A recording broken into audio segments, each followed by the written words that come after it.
So before starting the video, make sure to hit the subscribe button and hit the like button if you haven't. So what we're gonna do is the preview of Chelsea versus Real Madrid.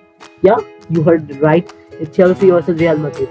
The how much I want Real Madrid to win. At the same time, I want also Chelsea to come back, because I don't want it to be a one-sided match of Real Madrid or Chelsea. Because if you have like two-sided game, it's for the neutral fans it's better, and for normal fans, it's for Chelsea fans, it would be also better, because it will make sense that no, Real Madrid are the like highest number, have the highest number of Champions Leagues, and Chelsea are the current champions. So that's what happened. So what I was saying that like Manchester United, Chelsea can do a comeback. Real Madrid also can dominate the game, but it's unlikely to do a comeback in Bernabeu. But I think they are capable enough to do. If they are good enough, they're capable enough. And for the lineup, I think Chelsea should go for 3-4-3 lineup, as they have the best like the Chelsea lineup. I think we should go for a 3-4-3 formation, or you can go for a 4-3-3 formation. I think 3-4-3 formation is the best formation to go for. Let me check where is it. Where is the 3-4-3? Yeah, 3-4-3. Goalkeeper, of course, Mendy. No doubt about it. Mendy has to be in there. Edward Mendy. Center back, I think, yeah, Christensen.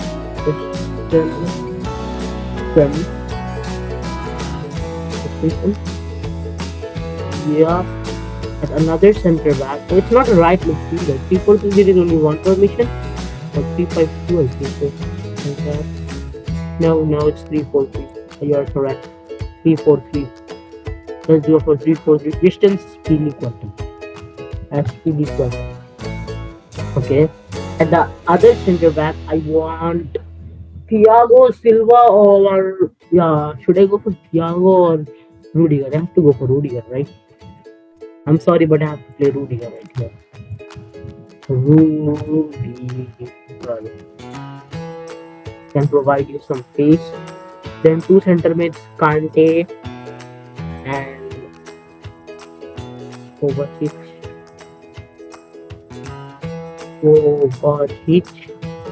For me, exception. Okay, Kovacic away, bhai. Kante and Kovacic, nice midfield. Okay. At the right midfield, James.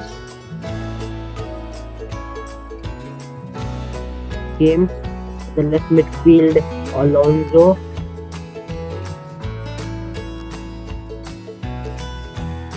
Alonso. At the right winger, I want Mount. The left wing, I want who do we have in the left wing? Werner. I mean Pulisic isn't like that much good, so I'm gonna go to Werner. At the striker position, Lukaku is out, so I have to go for Havertz. Fine. Let's download the picture. For the lineup, I would go for this lineup. Let me stop sharing. This would be the lineup of mine against Real Madrid Chelsea lineup, because this lineup, it has, Kovacic would be the carrier, Kante would be the ball winning midfielder, Rudiger, Christensen, Aspilicueta. I didn't choose Thiago Silva because he's kind of old and he does not have that pace or physicality, so I would go for this formation for Chelsea 3-4-3. And Werner has to be there, the GOAT. He's the GOAT of football. Just kidding. He's not the GOAT of football, but still, I would say the in behind runs of Werner is pretty good, and he's very underrated in that because his finishing is not that much good, and not because his finishing is not good. He's not lucky. Like when this happens when you're not lucky. So I would choose Werner over Pulisic because he can make those in behind runs. Then Havertz, of course, has to be there. Look, this.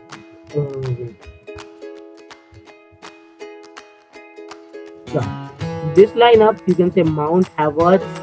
This is the best front three to go for. And Alonso is a good, good one to make the overlap runs. And Kovacic will be the ball carrier who can carry the ball. And Kante would be the physicality master. Rudiger would be the ball carrier also can score some goals. And then Christensen, of course, you know, the Wall and Aspilicueta and Reece James with a very good combo. They have a good combo right there. Absolutely. So this is what Chelsea can go for, and this is what I think Chelsea should go for. And let me check. And the for Real Madrid lineup, 200% has to be in there. Has to be in there. Then center back.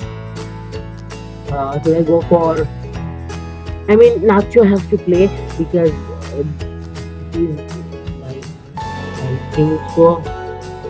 He's injured or he's suspended. Probably, I'm not sure. Then right back, I want who's right back? I forgot the name of the right back.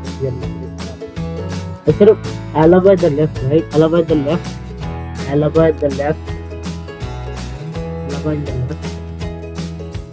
David Alaba नहीं. पर मुझसे वो. Wait. So the lineup for me it would be um, Alaba, David Alaba. Then another one would be Nacho. Then at the right back, I want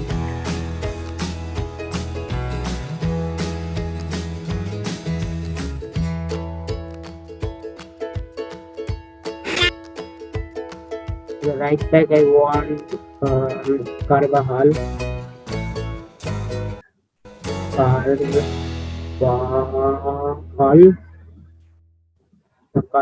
Carvajal है वो Carvajal. Then at the left back, Mendy, Ferland Mendy. At the center mid, of course, I would go for Casemiro.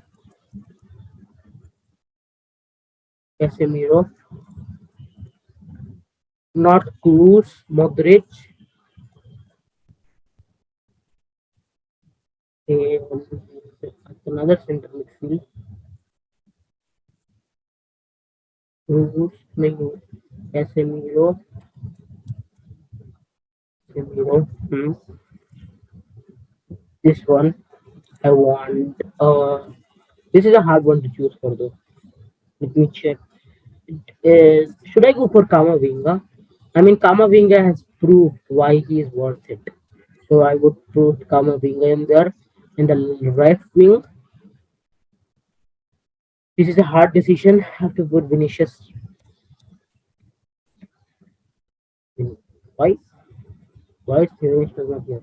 Vinny? Yeah, Vinicius Junior. Then at the striker position, I want, of course, Karim Benzema. The GOAT. What? What? Are you telling me Karim Benzema? Valverde? No doubt about it. Valverde. Already Valverde. Karim. Benzema. Oh, Benzema. It's not Benzema. Benzema. Okay, now I understood why it was not there. Karim Benzema. Karim the Dream Benzema. I was saying the what the hell. So this would be my lineup. Vinicius, Modric, Casemiro. Let me just stop sharing. Yep. Yeah, this one. Mendy, Alaba, Fernandes, Carvajal, Courtois, Casemiro, Modric, Camavinga Junior, Valverde. So I went for the same lineup because this is the best lineup of Real Madrid I've ever seen after like Barcelona 4-0 defeat because Benzema is the perfect target man and he would be the main figure of this. I'm telling you, if Benzema is not here, he would be the main figure of this. He has to be in the main figure of this. If he is not included, I would be very, very shocked. Because he should be the one who would carry this front line. You're right. this front line of Vinicius, Benzema,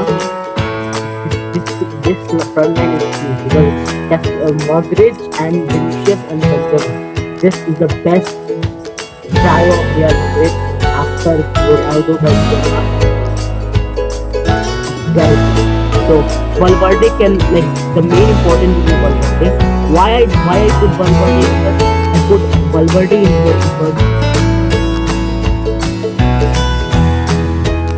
Valverde. I put Valverde in here because he can press. He can press. He can break the, front line. He can press very hard and he is a very hard also. And I didn't put Casemiro in. I didn't put Cruz in here because he is out of space. He does not have any physicality, but he's a sensational player. Don't get me wrong, he's a sensational player. But Kamavinga, what he does is done, and he got experience, and also give him one touch. He needs chances, and if you trust on Kamavinga, he will deliver. He will 100% deliver because you know that it is his last one. Because look, this is the best. Like, this is the best lineup for Real Madrid. This is the best lineup for Real Madrid.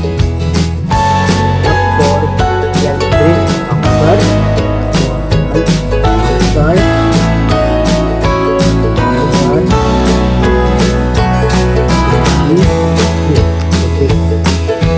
this is the best lineup for Real Madrid after 2. It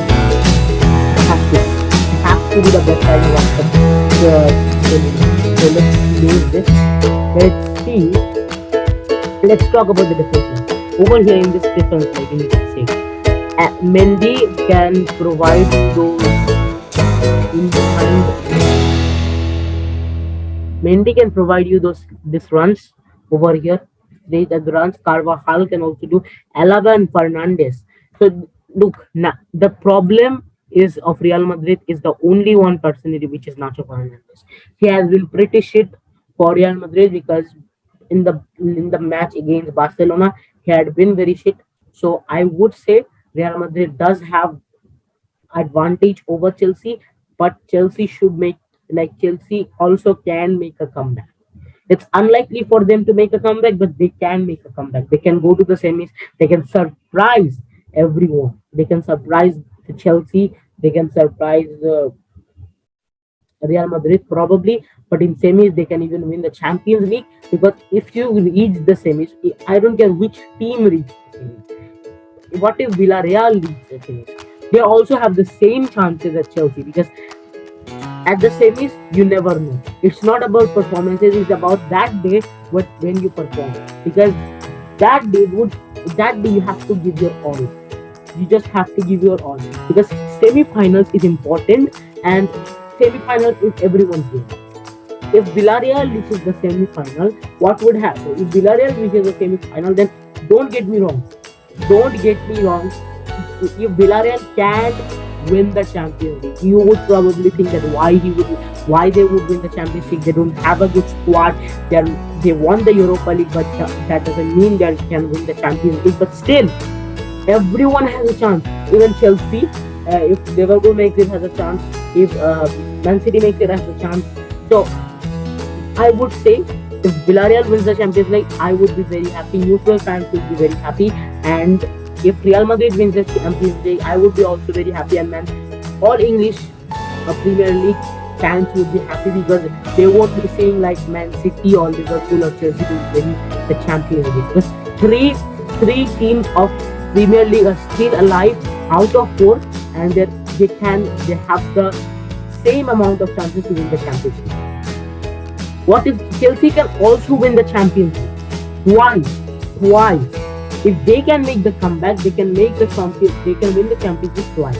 So I cannot count of Chelsea in here. I cannot count of Villarreal if they go through. I cannot count of Benfica or Liverpool if they go through. And we know Bayern and Liverpool are the best. Like they are in the best form ever, and they are called the European giants for a reason. And I feel Liverpool, the fans are saying that they are going to win the quadruple, but it's not that much easy. Winning quadruple is not that much easy, because last season Man City was saying that now we're going to win the quadruple, but they didn't win the quadruple. They couldn't win the Champions League, They couldn't win the FA Cup. They couldn't win the. They only won the Carabao Cup and they only won the Premier League. They couldn't even make the treble. So don't, Liverpool fans. This is my request to all. Don't be that much hopeful that we are gonna win the quadruple, because it's not written that you have to win this. Because it's football. It's not in football anything can happen. In football anything can happen. So it is true, in football anything can happen. So this is what I'm saying. If any team, any underrated team goes into the semi-finals, don't say they are a bad team, because they have the same chances than the bigger teams, because they will give their all. They will give their all. In that night, they will give their all. In La Liga, Villarreal is not performing, but in Champions League, you see, they beat Bayern. So that's what they can do. The Champions League night is different. It's not about your form, it's about the day you're performing. Of course, Manchester United got out of the Champions League round of 16, and that was stressful. And if we would have gone to quarterfinals, I think if we would have gone to quarterfinals, we had the same amount of chances. We will have the same amount of chances than other teams, because even though we are in a bad form, we are in the quarterfinals. In quarterfinals, anything can happen. Any team can win the Champions League, and I believe everyone has the same amount of chances to win the Champions League, and no one is favourite to win the Champions League. Yeah, Man City is the favourite to win the Champions League, but still, you have to count those Liverpool, Chelsea, then Villarreal or Benfica or Bayern or Liverpool, any team who can go to the semi-finals or quarter-finals with the same amount of chances than big teams who are European giants or so-called European giants like Liverpool, then Bayern, then Chelsea. They're good teams, but teams like Villarreal, Benfica, you can't count them off, because they have the same amount of. They are fighting hard for the Champions League. They are fighting hard for this badge. They know that if they can't give their all, they cannot win the Champions League. And if they supposed to win the Champions League, I would be very surprised, because Benfica might win the Champions League, Villarreal might win the Champions League, Liverpool might win the Champions League, but you never know who's going to win the Champions League. And yeah, there is a favorite. At the start of the season, everyone was saying that it's Man City, but Man City, what is the guarantee that Man City can win the Champions League?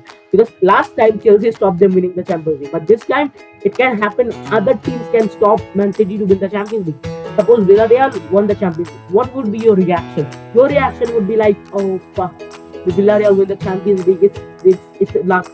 Anything is not based on luck. If Villarreal wins the Champions League, don't say it's luck, because they give their all in the field. And what happens if they give their all in the field? It doesn't matter how much quality you have in the squad. It matters how much you're giving are you giving your all in the Champions League? Because we didn't give our all in the Champions League. That's why we got disqualified. And if we didn't go through the Champions League, Manchester United couldn't go through the Champions League, because we didn't give our all. If we would have give our all, we play with our heart, we would have won.